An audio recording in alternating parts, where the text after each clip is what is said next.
5, 4, 3, 2, 1, 0.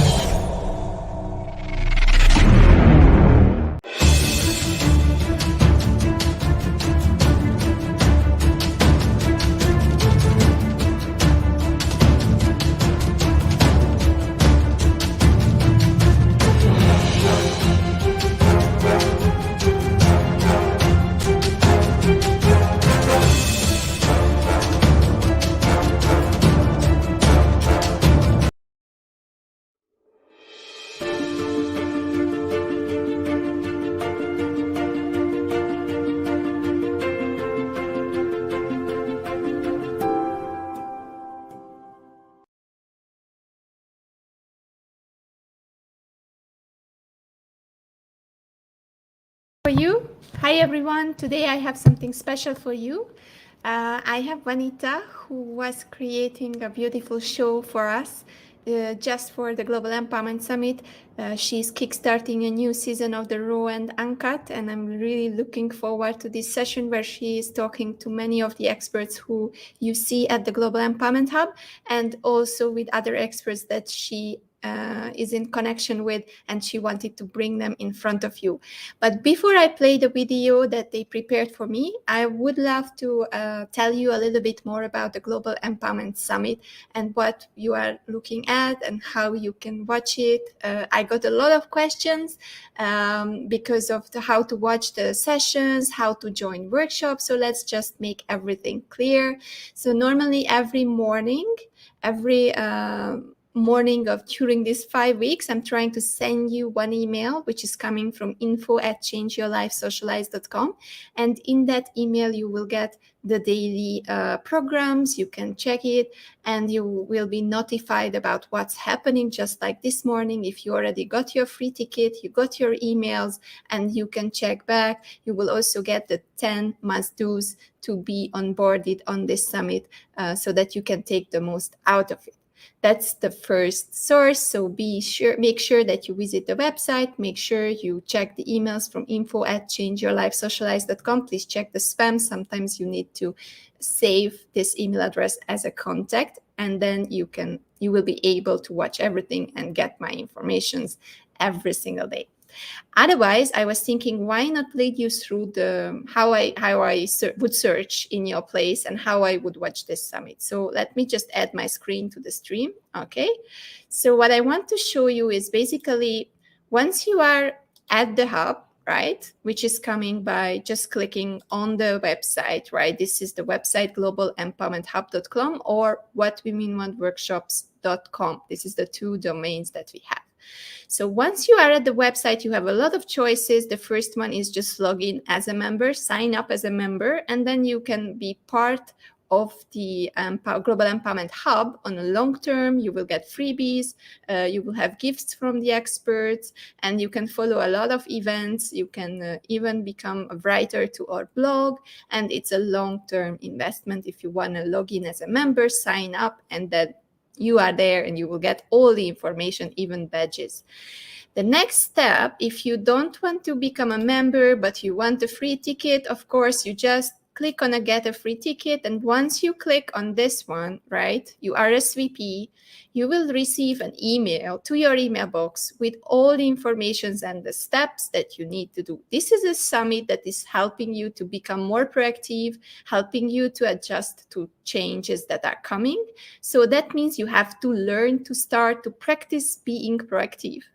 So I'm not putting everything in front of you. I want people on this hub who really want to go after their dreams, who really are doing the steps. So you need to make some efforts first. Read the email that you received after you get the ticket, because you get one email, which is just confirmation. And then the second email is about every single step, every single way, how you can be part of the summit, how you can join the workshop rooms, and so on. If you are still lost, right, I already said sign in as a member. Second, you can go and check the ticket. Then you will receive the emails. And then the third option is, again, super easy. You just go to the schedule, the menu on the website called schedule. Once you are there, this is a schedule menu page, you already see it, you will see the ultimate onboarding checklist. So I couldn't be more straightforward than this one. You see a message from me on the top, and then later on, you will see check the summit calendar. This is pre-week 2. We are from the 6th until the 10th of October. And here's even I managed to put an embedded calendar on the side. So why is this so important? You see, I put everything until the 7th of November already here, straight away until the 7th. Okay, so whenever you are like curious how I can watch the things, and I'm updating this every single Monday and Tuesday with the links. So you have to check, okay, today is the 9th of October. Let me see. Okay, here was the workshop with Aileen. We just finished. How I can join? Well, the Zoom link is just right there in the calendar. Very, very simple. So you can hop into the Zoom workshop as soon as you see this link on the schedule page on the website straight after here. So try to start to understand things in the new world. You need to learn, you need to adapt, you need to, check around, and you have to go after the things, what you want. So please do read my website. It has a lot of information for you. So remember, easiest way to check what's going on, go to the schedule, scroll down, check this summit calendar. You have 2 ways here on this embedded calendar. Okay, what was it for next time? Okay, what's coming up here on the 9th? Let me just close this event. Okay, so we will have Teacher Keen. After the dinner break, he will come and he will talk to us. So you see, you have 2 options. You have more details, and you can copy to your calendar. So if you click on the more details, again, it will show you the links in the calendar. Okay, I can watch this on YouTube. The link is there. Okay, if you want to copy it to your calendar and you click on this link, you can save it by pushing the save button. It puts it into your Gmail calendar. So as simple as it is, you can scroll further to all the sessions that you like and just put them into your own calendar. So when I'm updating it, it will be also updated with the links in your calendar. Okay, hope this helps. So don't forget, there's another option too. Check the summit calendar, and it's bringing you forth in different versions you can choose. You have a monthly view, you have a weekly view, and you even have an agenda view, what you were just seeing right now. Okay, I hope this helps. It's really, I try to make it as easy as possible. And next to this, you will also see that on the home page, right? This is already the 3rd option. So I'm really hoping that you get this. The 3rd option is you go to the home page, right? You see everything here, and here you go. Check what is live now. You don't know what is the schedule, but we are online from 9 a.m. until most of the time until 10 p.m., right? So you just can go to the YouTube channel, and on the top of the YouTube channel, you see what's coming now, the mental health crisis with Ro and Anket, Vanitha, and you can just go and check it here live, or you can even set reminders, you see, like I'm doing for all the sessions that are coming up this week. And every Monday and Tuesday, I'm updating it with new events, upcoming live stream for the given week. So you can do the same every Monday or Tuesday like me, and you can set reminders for the live session that you're interested in. You have also a daily view here, and I'm also explaining here how you can watch other things and how you can. So one more time, okay, just to be concise.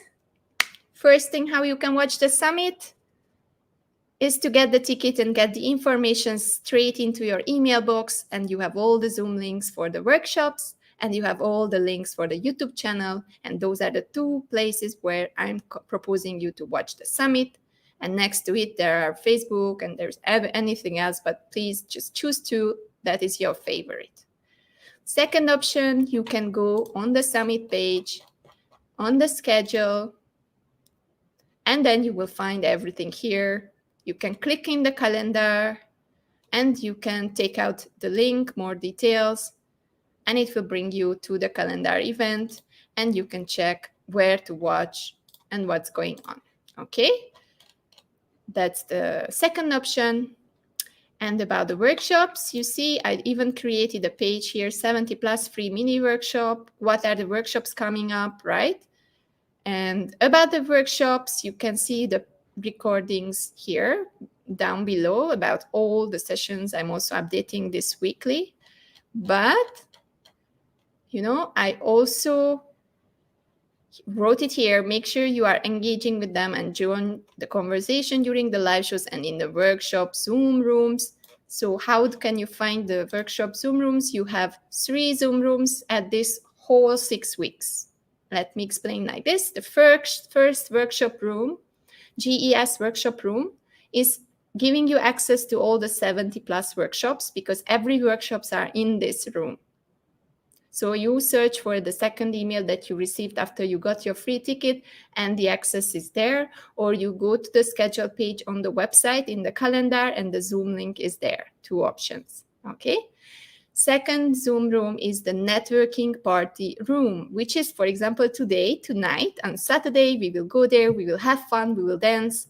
So you can just easily go to the schedule on the website. You check, all right, we have a networking party tonight. Here you go. And then you go inside that one. Okay, and here you go. GES networking party Zoom room, how to join, click in, and all the explanation about any other sessions. Okay. The third room is a little bit specific room. It's the secret room. So for that, you need to RSVP to me that you want to talk to counselors, psychologists, and you will be there. It's every Sunday. So networking party every Saturday. Secret room, crisis room is every Sunday. Okay, and workshops, you will find them in the calendar, and you can even copy it to your calendar. So enough is enough. I already said it. I will send this information to you in a special video tomorrow in the email box so that you can also have it there, and I will upload it to YouTube so that you can find it. Hope it was clear and you understand now how to make most out of this session. And now I will remove my access from my laptop and let's start the video, because Vanitha and the team has prepared something very, very specific for you. So let me clear the banner so that we have enough space for this beautiful, beautiful, beautiful interview that she prepared, and enjoy.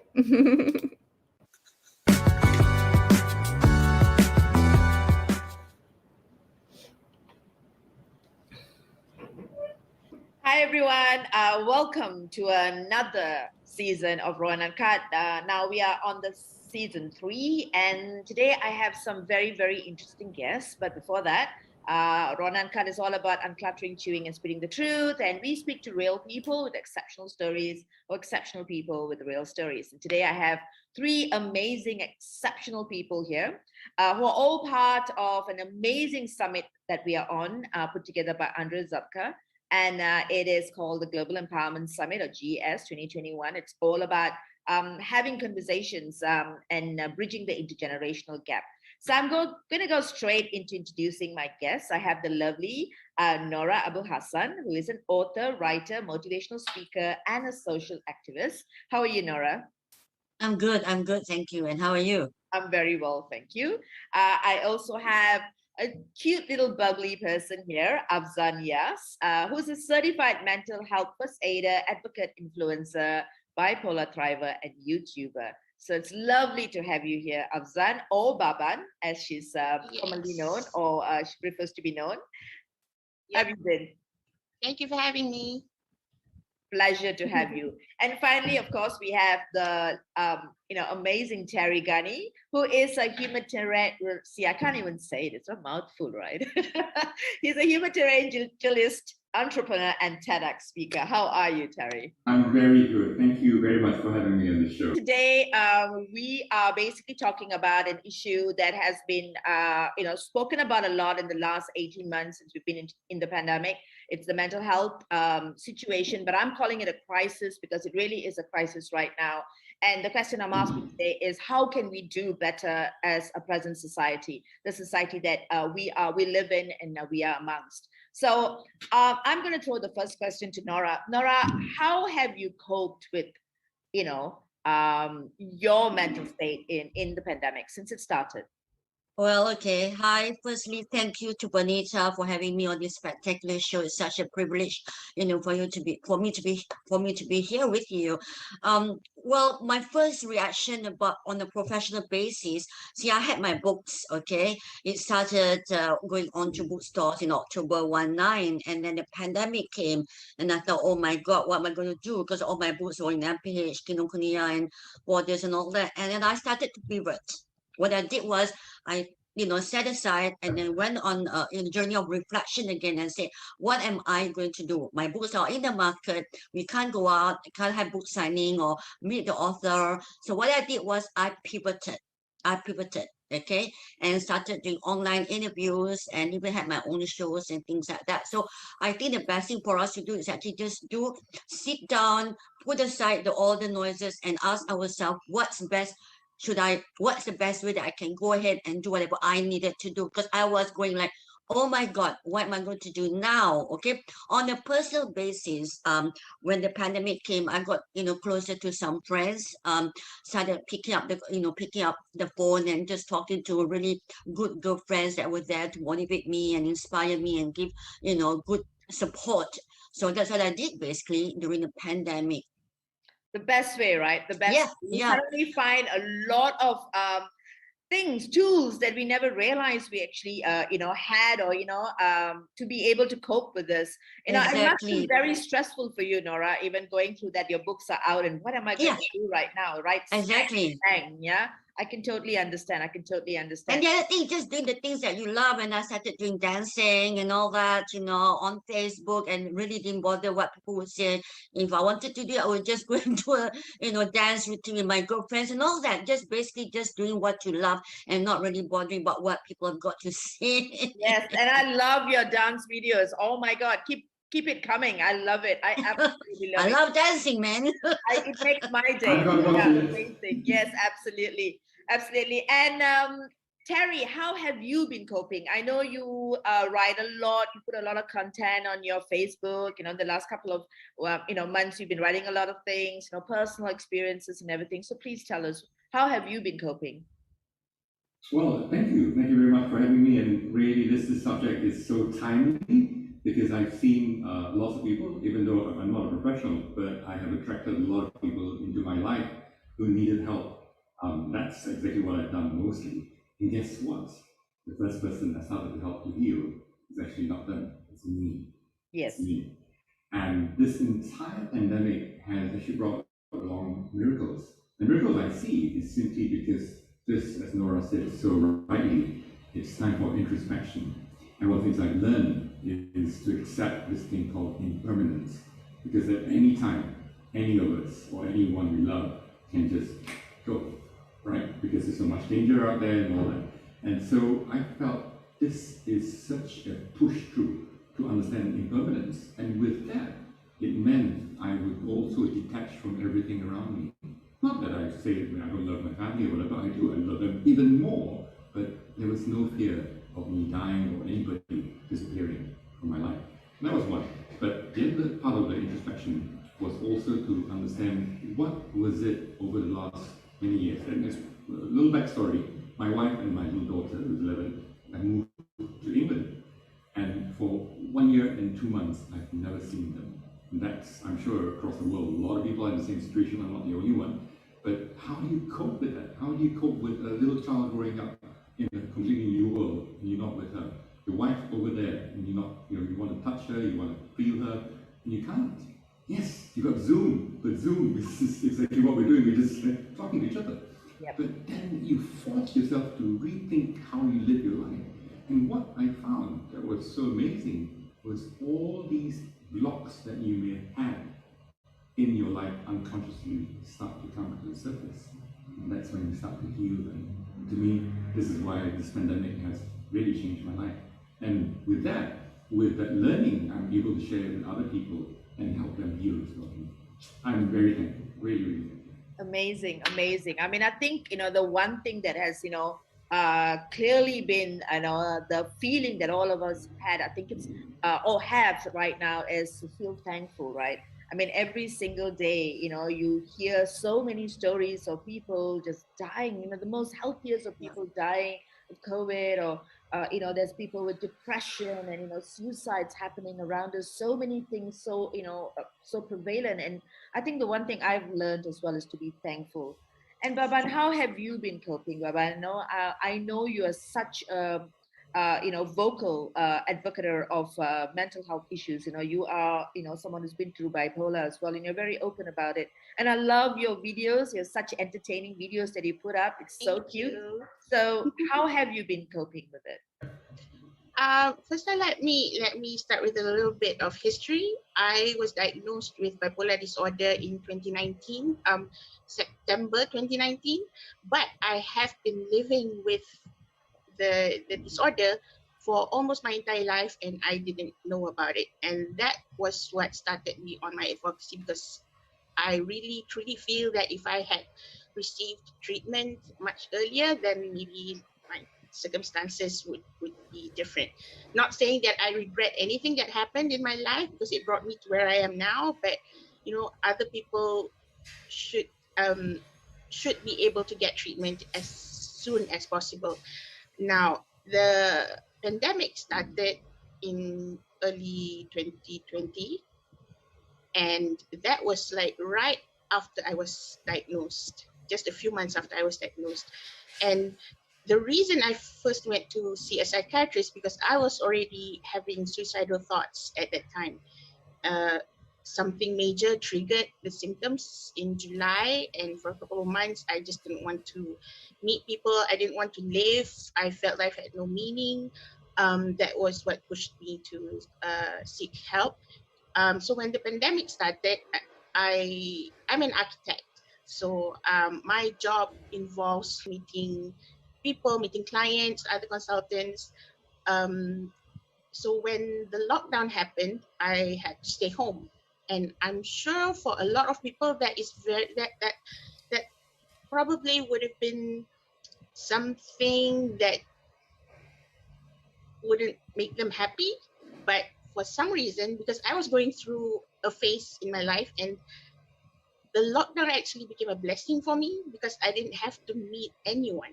I had more time to, like Nora and Terry said, for introspect and look at everything that has happened in my life, and without worrying about pleasing other people, without worrying about what other people would think, because I was all by myself at home. And that really helped me a lot. And interestingly enough, even my psychiatrist said that the lockdown actually impacted people without mental health issues more than those who are already living with it.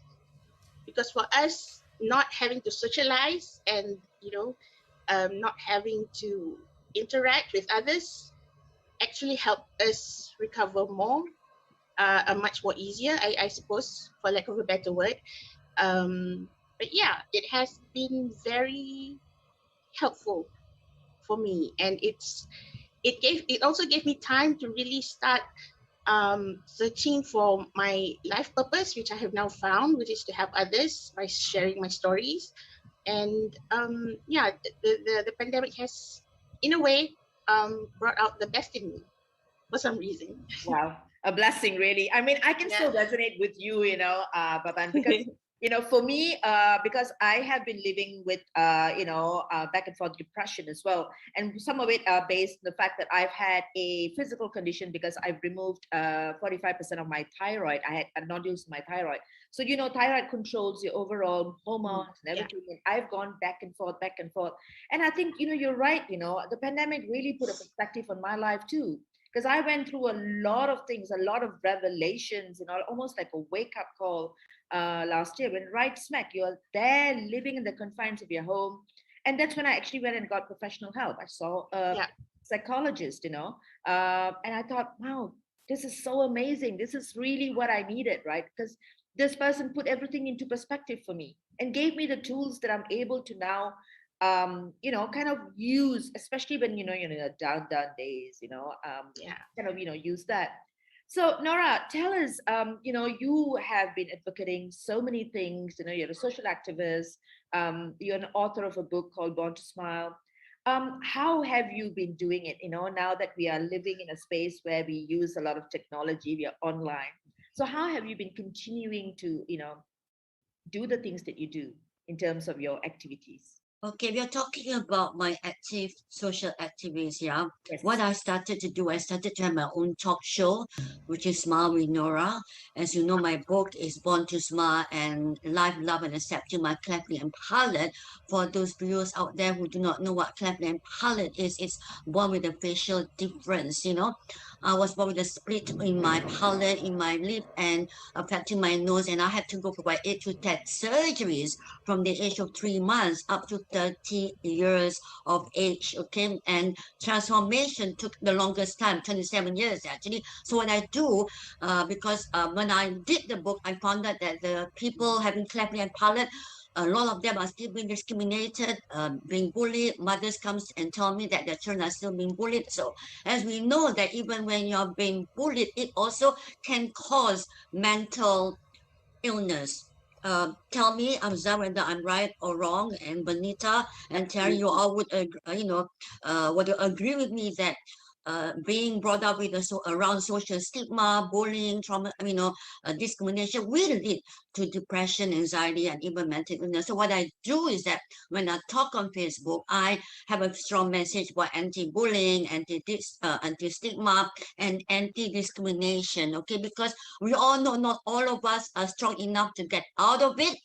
I myself was bullied for the longest time, but Alhamdulillah, God was great, with whatever faith, determination, and whatever things that I had to do, I'm okay with it. But there are people out there who cannot cope with it, and they can even, in what do you call this, in the worst case scenario, even take their own lives. Yep. All right. So this is not what we want. We want to have a kinder society, a society, who accepts all God's creation, regardless of creed, color, and religion. So I do that with my talk show, Smile with Nora.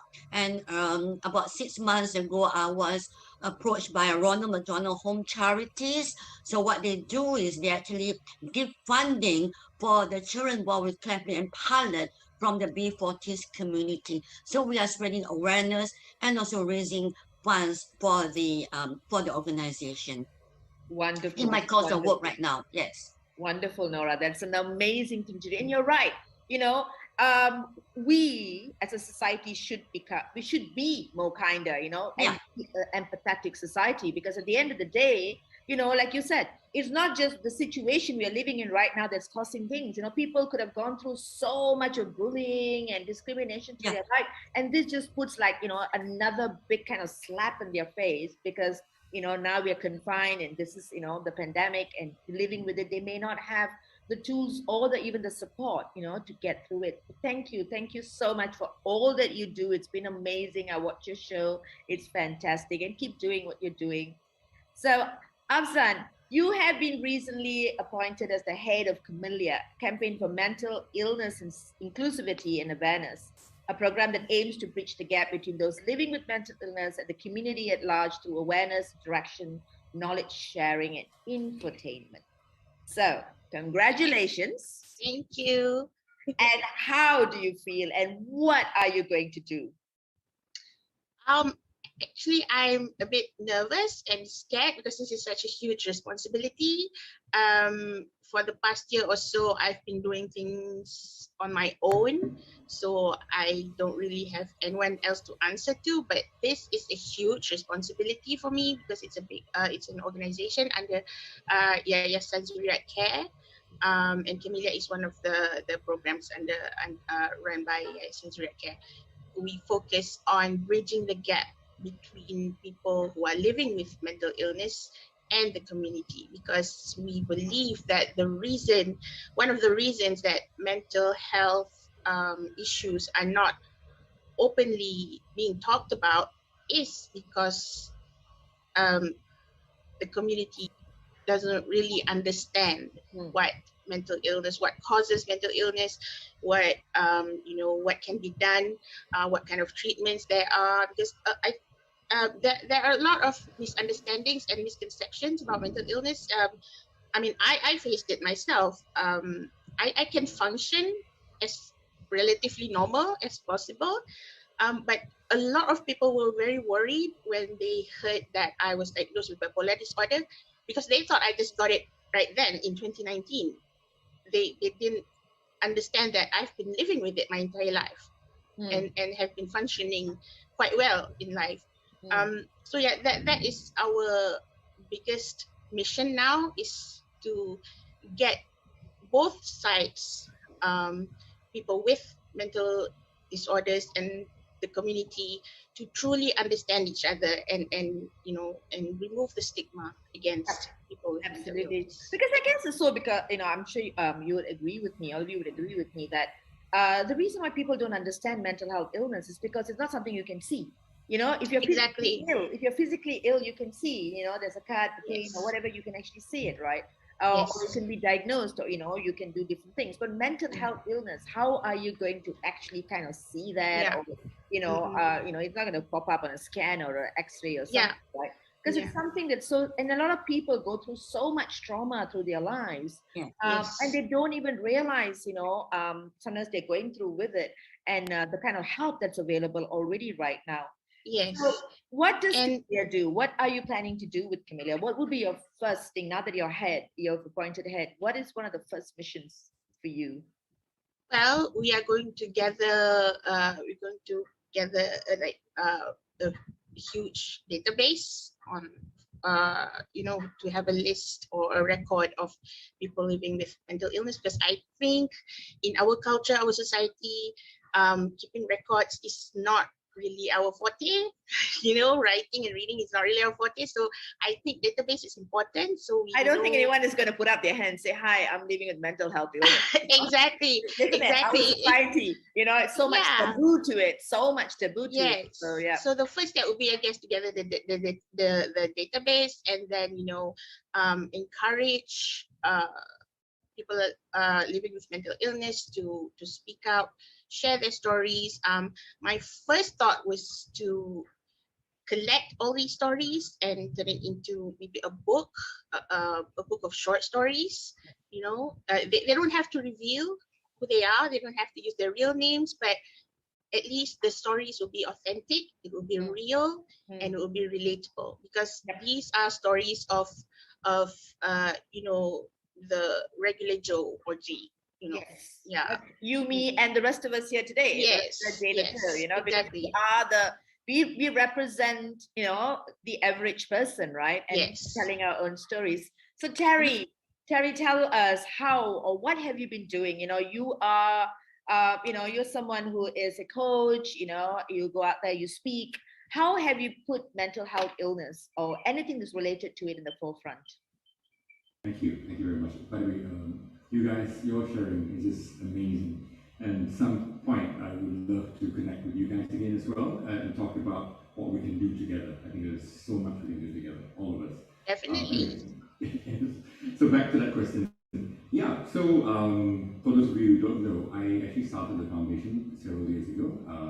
Strangely enough, people said, yeah, but it's not registered in Malaysia, it's registered in Sydney, Australia. It is. It's actually an international foundation. It's called Humanity Inc. Foundation. The reason why it's called Humanity Inc. Foundation is because, just as you said very clearly, one of the biggest issues with the world today is depression. But where is the depression coming from? It's our lifestyle. We have created such a ridiculous lifestyle. We have been driven by neo-capitalism that thinks about doing nothing but making money. So this entire world is trying to consume the entire planet faster than it could even regrow itself. So imagine if you have that as the mindset of millions of people, what hope is there for the future of young people? So when I started Humanity Inc. Foundation, it was designed to actually reach out to young kids. We've done just under 100,000 kids over the last few years. What do? We actually do talks. The talks are very concise. They're exactly 1 hour. It's very powerful because we take from the story of Disney, where our stories actually have a crescendo comes up and goes down. And basically, we don't talk to your minds, we talk to your hearts. Because if I talk to your mind when you walk out the door, you forget. If I talk to your heart, you remember forever. And what is the message? Very simple. We actually led on for the first 2 minutes where the world is today. And we've seen Greta Thunberg speaking at the climate change conference recently when she went on stage and told all the adults, saying, you guys have been talking about climate change for the last 30 years, and all you do is blah, blah, blah, blah, blah. Blah, blah, blah. She actually said those words. Yes, it sounds very condescending, but she's right. 30 years of talking, zero, nada, no change. What's going on? So today, what we're doing at Humanity Inc. is we are reaching out to young people, empowering them, inspiring them, that every single child can actually make a difference. Every single child doesn't need to be a Greta Thunberg, but in your small little way can already start to move things happen, right? And it's not about climate change alone, it's about everything. It's about being better humans. And that's why, as a coach, I have a brand, and my brand is called The Art of Being Human. This is what we've lost. We've all gone digital, we've all lost that sense of self, and that sense of consciousness. Absolutely. So imagine, the world is now being run by people, very powerful people, who have very little conscience. How is that going to be for us to protect the planet for the next few generations? It's impossible. And of course, I've got 4 children. My youngest is 11. And ironically, my youngest daughter in the UK was sitting down several months ago watching a documentary with her grandparents. Suddenly she ran upstairs and she cried her eyes out. So my wife ran up and said, Honey, what's wrong? What upset you? And she said, Mom, I just watched this documentary. And the documentary showed that the planet is going to die. And there's nothing we can do about it. And this is ironic. My father runs a foundation reaching out to young people, getting them to understand that actually there is hope. And the hope comes from young people, not from adults. I have a very famous saying, which I had to take it away from my website. It said that if you want to entrust the planet's future to adults, it's like entrusting wolves to shepherd sheep. Not going to happen. Yeah. So the same thing. So in our talks, what we do is first we reach out to young people, show them exactly where the state of the world is, and then we show them the amazing solutions that are already in place. And guess what? Many of the solution creators are young people. They're not adults, they're young people. They're amazing young people. And recently, you've probably seen a bunch of teenagers design an app that tracks COVID cases around the world better than, faster than CDC or WHO. Isn't that amazing? Yeah. They're kids. So this is the point. So we actually inspire kids that they can do way better than adults can do because they have everything to lose. I'm 60. I'm going to be dead in 40 years. These kids have their life in front of them, and my daughter is one of them. So one reason why it comes back to mental health is, look at my child. She is being inundated with so much information that the world is going to die. And I must put it out here that conspiracy theories are not open. We are creating a generation of young people who start to believe that, oh my goodness, CDC is out to kill you. Oh my goodness, WHO is out to kill you. The pharmacies are trying to kill you. The doctors are trying to kill you. The hospitals are trying to kill you. My government trying to kill me.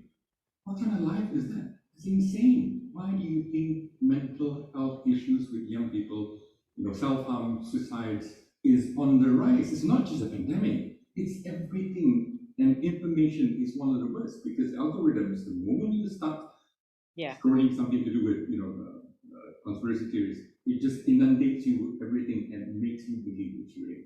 So why we do what we do at Humanity is show them that yes, the world is in a horrible trajectory to doom, but there are already solutions in place. Also seeing the fact that they can be the solution themselves. That's what we do. So mental health is absolutely in the forefront. Absolutely. Fantastic, Terry. Amazing. I love what you just said, speak to the heart, not the mind, because the heart remembers, better than the mind. We go out there and we're always trying to have these conversations and trying to kind of, get the minds all like meeting of the minds and everything, but it's actually really here, right? And you're right, you're absolutely right. The next generation, the next generation. All I do is I do better every day. and I try and live my life as best as I can, as kind as I can, with empathy. Recently my daughter sent me a message out of the blue and she said, Mom, you inspire me so much. And I'm like, oh my God, that is such an amazing thing. One person, my child, it's all it takes. And then I can go and change the world, And again, like you said, there are so many things out there, right? There's so many things out there that control the mind. And like, yes, it's not just the pandemic, it's just ridiculous, I don't know, people create this ridiculous, kind of state of living right now. And where are we going? And perhaps the pandemic, just maybe the pandemic has put things into perspective, just maybe, you can see so many people actually going, okay, that perception, that life that I led, that superficialness and everything else that, I need more and more and more and more, and that's where I have to get, and that's what success is about. Maybe it's not that anymore, and we all pull ourselves back, and they say create that right kind of people, your tribe, that you're going to thrive with, right? So yeah, I think that is an amazing thing, that all of you all have done. And I'm, and it just is, isn't it? The one person at a time, that's all we can do. Nora, how would you advise someone going through, like you said, who've probably gone through that bullying and they've gone through that depression, gone through everything? What would you, in your personal capacity and what you have been through personally, what kind of advice would you give someone out there? I think first and foremost, I always say that they have to acknowledge that they have a problem. Mm-hmm. Mm-hmm. Okay, that's first important. Not being denial. Yeah.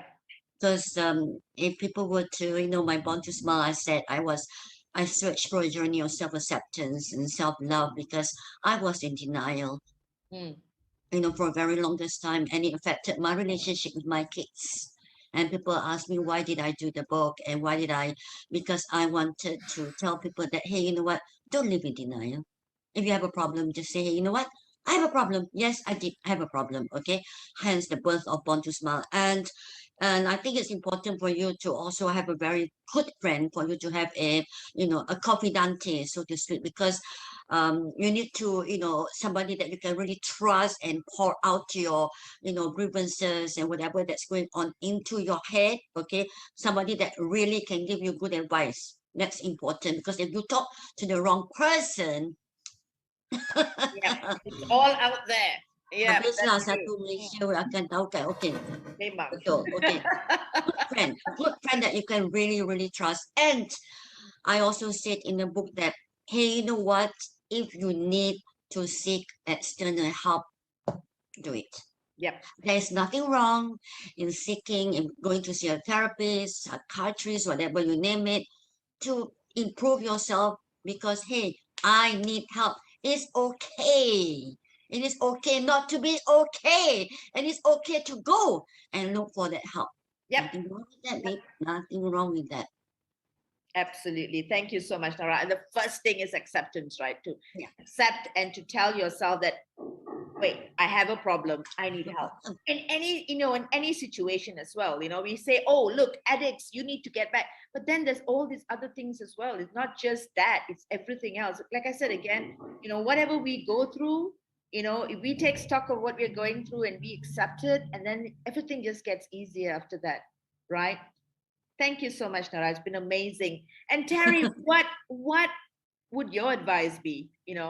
I mean, I know you speak to the young, you're trying to change perceptions, but what would you advise someone going through mental health issues? Yeah, well, thank you. This is very timely again, because over the last year and a half, I strangely become a magnet, and just as Nora said, become a confidant to many people. Again, I'm not a professional, but they seek my help simply because they've seen what I've been through, and they could relate to that, right? So just a quick background. Just so you know that I have a son who was born special needs, who is originally thought of as autistic, but just about 2 years ago we diagnosed that he's not just autistic. He has a whole list which includes bipolarity, psychosis, global development delay, and one more, I can't remember.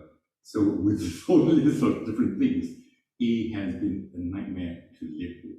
He cannot live on his own. He can't do so many things. He looks normal. If you look at him, he looks absolutely normal. But he can't even recognize the issues that he has. So for the longest time, I, as his father, blamed him for wrecking my first marriage because he exacerbated many, many things. And then when I remarried, after being single for many years, my wife, who was in England, I could see that he was also about to kill his second marriage. So imagine my hate for him. And this is not for 1 year, this was for 28 years. And how can I, as a human being, as a father, even hate his own son? Yes, he's got special needs, but how can you hate him? Because every moment of the day, you have to be on your toes. Because he could take a knife and just poke it back to you and you wouldn't understand why he did it. So imagine my own wife living in the home with our little daughter. When he comes to the home, she lived in anxiety because every night we lock our daughter's window so that he will not creep into the room. That was 12 years of anxiety. Who can live with that? Can you tell me? But she's been amazing. She's been so strong. And one of the reasons why she's moved to the UK is, of course, to make sure that our other child, 11-year-old, goes to a good school there, and also try and reframe our lives to figure out how we go forward. Because we can't live with someone like that. So we found a house for my son with my ex-wife. But because of this amazing miracle that we found a house for him, one day the caregiver disappeared. And my ex-wife and I had to live together in the same house, caring for our special needs son over 3 months. And that helped to heal our relationship as husband and wife. Ex-husband and wife. Isn't that amazing? And on that note, it also helped to heal our other daughter, who also went through a nightmare, going through a divorce, going through having to deal with her brother. So all these, I previously hated them, but I now realize that all these challenges were designed to teach me so that I can share this, like all of you, sharing with other people.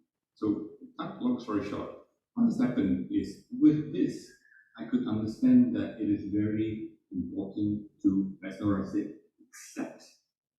Also very important to feel what you feel. Because most Asians will say, oh no, you shouldn't cry. No, you shouldn't feel that way. No, you must express everything because you are human. And once you express it, as you said, you must not deny it, you must accept it, express it, breathe it in, and let it all out and let it go. And slowly you find a way to heal. And the beautiful thing about the pandemic is you will see so many other people coming to the surface, either wanting to help you or wanting to share what they've gone through. And that's so beautiful because when people share, you realize that, hey, you're not alone. And then that support group starts. And this is what's been happening. I've had left, right, center, I've got single mothers, I've got people going through divorce, people with special needs. Doesn't matter. To me, it's part of my healing is to help other people, to serve. And I also get them to understand that when you start serving something bigger than you, suddenly everything changes. All right, you guys all have done that. You have done that despite whatever challenges you've gone through. You've gone the other way, and that's the way to go. And I remember in my condo, we had an issue because all our security guards and all our gardeners and cleaners were living in Sungai Pechala. And Sungai Pechala was on complete lockdown, barbed wire, military, and there was no way they could come to work. If they don't come to work, we'll have no security, we'll have no guards, no cleaners. And it was not possible. So we actually told all these staff, we will find a place for you to live in the condominium where we'll provide you everything, including food and everything, so that you can continue your work. You don't have, and of course we did tests for them. And for a few months, they stayed with us. And of course, as residents, what we did, we all end up either cooking for them, taking their laundry, going out to buy. And I remember going out to buy for 30 people or whatever, to some of the little warungs out there. And it was so beautiful because when the people at the warung said, wow, sir, you're buying so much. Thank you for your coming. And you must be buying for somebody who needs it. I said, yeah, I am. For people who need it. And then they noticed that I went to not one store, but I spread the business to many other stores so everybody could get some money. And then they all remarked and said, see what the pandemic does? It brings kindness. It brings consciousness. it brings this amazing feeling of humanity up to the surface, only if you're willing to see it. Yeah. Amazing. Wow. That is a fantastic story. And I love the fact that you said about, the healing. The healing is such an important thing, We all go through, like, Nora said, take stock, firstly admit it, you have to be real with yourself. And then that's when the healing starts, right?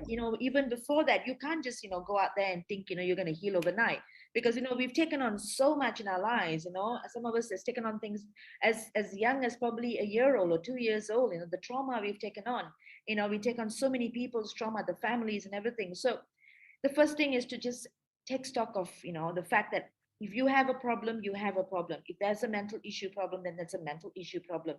And then do the work to heal, because the moment you heal, everyone around you heals as well, isn't it?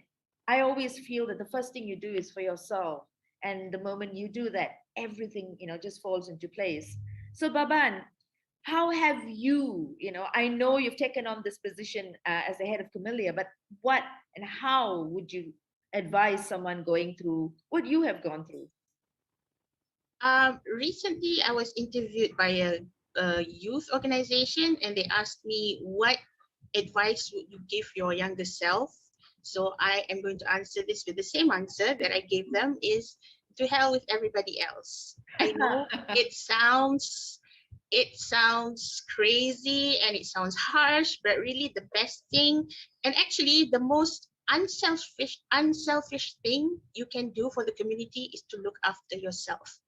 Because once you truly look inside, truly take care of yourself mentally, physically, then only you will be able to rise up and serve the community. Because if you don't focus in, you won't be able to focus out. Because that was what happened to me. I mean, nobody else truly knows what you're going through, how your life journey has been. Okay, in 2019, for example, to those around me, all they saw was someone who just had been through a bad relationship, and that led her to suicidal thoughts. But a lot of people do not understand that it's never just one reason that drives someone to have mental health issues, drives someone to have suicidal thoughts. It's always a series of trauma that happens throughout the entire life that brings them to a certain point. So yeah, so that's what I mean by you have to focus in, you have to look after yourself. It's not selfish at all. It's the most unselfish thing you can do for yourself, your family, your community, your friends. Because if you don't take care of yourself, you won't be able to take care of others, you won't be able to serve others. And like Terry said, when you heal, when you serve a purpose higher and bigger than yourself, that's when the healing spreads. It starts with you, but it spreads out. Absolutely. Like right now, the four of us, right? We are doing different things in our capacity to make this even possible. And we have all gone through what we've gone through, right? And that doesn't stop us, right? They say sometimes the people who've really taken the time to heal are the ones who are going to give it back, because, that's when we understand what another person is going to know, right? Like you said, you understand the bullying and everything, and Asan, you would know when someone says that I really have an issue. I have a bipolar condition.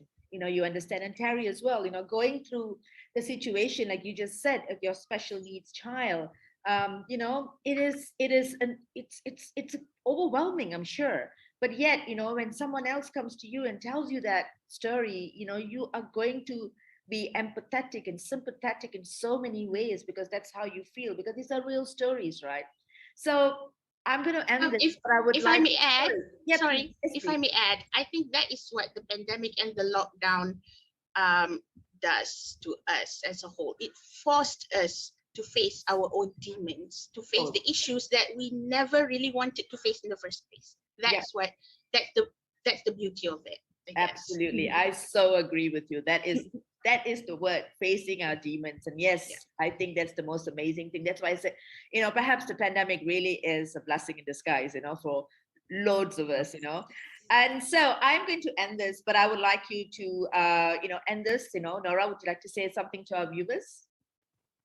I think all I can say is, for me anyways, define yourself, even though the world wants to do that for you, in my case, because sometimes we live in a society where there's a lot of external noises, and you kind of have self-doubts, but you know who you are, you know where you're going, you know where you came from, you know your life experiences, your baggages. So define you, even though the world wants to do that for you. That's my last advice or message for today. Thank you so much, Nora. Thank you so much. Absan, what about you, Absan? Well, I just want to say that it's okay to reach out, and if you do need someone to talk to, I'm always, available. Camellia is available, and you can find this at yayasanzuriatcare.org. Also find me on Instagram and YouTube, Babanology. If you notice, I don't really give out like mental health facts in my Instagram posts. I share stories because I think that resonates better with people. And yeah, just don't be afraid to reach out. Yep, absolutely. And what about you, Terry? Well, 2 words, love and empathy, simply because all of us need to find a way, once we've gone through healing, is to help each other operate from a place of love. Because when you operate from a place of love, everything changes. And then you are able to empathize. And you empathize. Every single person you meet, every single situation you go through, you can see behind and beyond what you see physically. Because every single person has a story, as Norman said, right? But we don't know the story. So when they act in a certain way, we assume once surface value, like, oh, you're being a trick or you're silly. But beyond that, you will understand when you empathize that actually that woman has gone through hell. Now you understand and you can empathize. And when you do that, everything changes. Your relationship changes. And when you empathize, you will also see a lot of yourself in the other people. Thank you, Terry. Thank you so much. Thank you, everyone, so much, for your insights and your experiences. It's been amazing.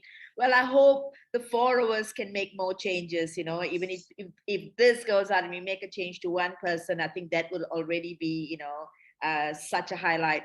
So thank you very, very much. And I hope you have a good summit. I hope, all your speaking sessions would be amazing. And I hope you get, the kind of response that you would like to get, and I'm looking forward to all your speaking sessions.